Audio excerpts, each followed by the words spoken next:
نبی پاک صلی اللہ تعالی علیہ وسلم نے یوں بیٹھے بیٹھے ایک دن صحابہ سے فرمایا یار روز نہ بیٹھے رہا کرو، وقفے سے ملا کرو. کہ کچھ لوگ زیادہ ساتھ رہنے لگتے ہیں تو ادب نہیں نہ رہتا، ان کو احساس نہیں ہوتا کہ میں کیا کر رہا ہوں. تو نبی کریم صلی اللہ تعالی علیہ وسلم نے صحابہ کے مجمع پہ نظر ڈال کے فرمایا، حضور فرمانے لگے روز نہ ملا کرو، وقفے سے ملنے سے محبت بڑھتی ہے. حضرت صدیق اکبر بھی مجمع میں بیٹھے تھے، وہ بھی 3 نمازوں میں نہ آئے تو پیچھے ہی نماز پڑھ کے چلے گئے. ایک روایت ہے عصر مغرب عشاء، اور دوسری جگہ لکھا کہ نہیں ظہر عصر مغرب تھی. پیچھے نماز پڑھی چلے گئے، پھر عصر پڑھی چلے گئے، پھر مغرب پڑھی. اور حضور نے زور کے بعد حضرت انس بن مالک سے پوچھا ابو بکر نہیں آئے؟ پھر عصر کے بعد پوچھا ابو بکر نہیں آئے؟ پھر مغرب کے بعد پوچھا ابو بکر نہیں آئے؟ تو حضرت انس بن مالک کہتے ہیں میں بھی حیران تھا کہ وہ نماز تو پڑھ کے گئے ہیں، اور حضور کا طریقہ تھا کہ سلام پھیر کے پیچھے دیکھتے تھے. تو حضور نے دیکھ لیا، پھر بھی 3 دفعہ پوچھا کہ وہ آئے نہیں. سمجھے میری بات کو؟ حضور فرما رہے ہیں نماز پڑھنے تو ساری دنیا ہی آتی ہے، وہ تو اسپیشل آیا کرتا تھا، وہ آیا نہیں، آئے نہیں جناب صدیق اکبر. تو حضرت انس کہتے میں نے جا کے دروازے پہ دستک کی. حضرت انس قریب رہتے تھے نا حضور کے، تو نبی پاک کے لاڈلے تھے، تو پھر لوگ بھی ان کا لاڈ دیکھتے تھے کہ یہ حضور کا قریبی ہے. تو کہتے میں نے دروازے پہ دستک دی تو حضرت ابو بکر صدیق فرمانے لگے کیسے آئے ہو؟ میں نے کہا یار آپ چنگے سیانے بندے، حضور نے 3 دفعہ پوچھا ہے، 3 دفعہ پوچھا ہے. تو حضرت سیدنا ابو بکر صدیق دوڑے آئے، حضور حکم ہو.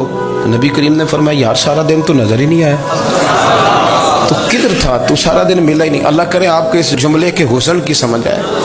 آپ دیکھیں جو چاشنی یہاں ٹپک رہی ہے، جو وقار یہاں ٹپک رہا ہے، ذرا اس کا مزاج تو دیکھیں. اور یار تو نظر ہی نہیں آیا سارا دن. تو حضرت صدیق اکبر کہتے ہیں کوئی بات بھی نہیں تھی پر میں رو پڑا.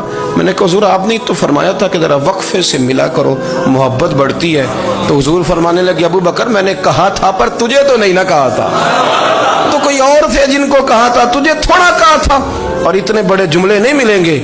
رسول کریم فرمانے لگے تو یہیں رہا کر، تو رہتا ہے تو میرا دل لگا رہتا ہے، یہیں رہا کر، میرے پاس رہا، تو نہ جایا کر یار، تو ادھر ہی رہا. او پانی پرن سہیلیاں رنگا رنگ کڑے، او سجنوں اسی تے پریا اس دا جانیے جس دا توڑ چڑھے.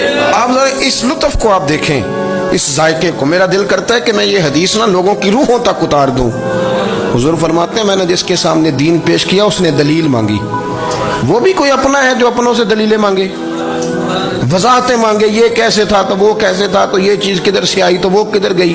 آپ اپنوں سے دلیلیں مانگ رہے ہیں، آپ اپنوں سے اپنوں کو کٹہروں میں کھڑا کیا.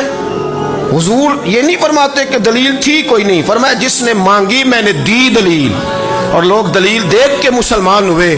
حضور فرماتے ہیں لوگوں سنو یہ میرا ابو بکر ہے، میں نے اسے کہا کلمہ پڑھ لے، اس نے دلیل ہی کوئی نہیں مانگی، فوراً ہی کلمہ پڑھ کے مسلمان. یہ احساس ہے.